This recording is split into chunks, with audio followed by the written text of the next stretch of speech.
let's cross live to SABC News reporter Canny Maphanga, who was at the handover ceremony of those party candidates list to, of course, Chief Justice Zondo. Canny, a very good afternoon to you once again. Firstly, this is what I wanted to know.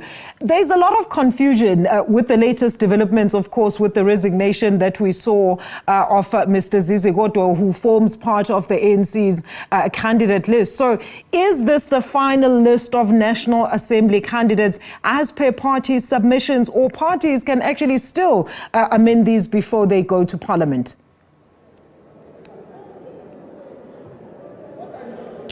Well, good afternoon to you, Alicia, and to the viewers at home. Unfortunately, you were slightly inaudible there. However, I can go forward with what you've seen taking place today here at the Constitutional Court.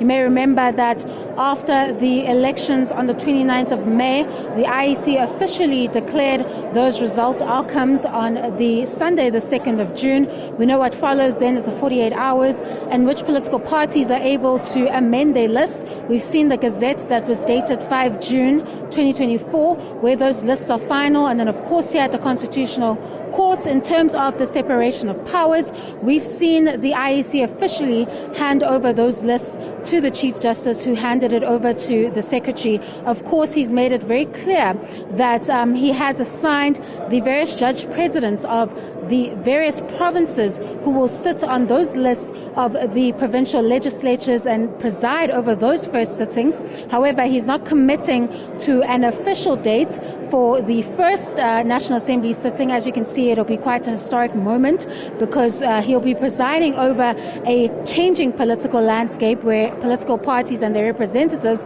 are heading to that National Assembly without an outright majority. So it'll be interesting to see how that new government takes shape in the next term of Parliament. We know that various political parties are having a number of conversations with 14 days, that deadline drawing closer and closer, Alicia. But we know that the Chief Justice now has handed over those official lists to the Secretary, Mr. Xolile George, and you can expect that in quote-unquote due course, he will announce the dates for the first sitting of the National Assembly. I'm sure it'll be an interesting sitting, a historic milestone for the country, as we'll be seeing new formations and their representatives making it into that National Assembly. And we'll see a changing political landscape where we'll see a number of representatives come into that National Assembly and form this new national government. All eyes will be on the Chief Justice now over the next coming days, waiting for him to elaborate on that date.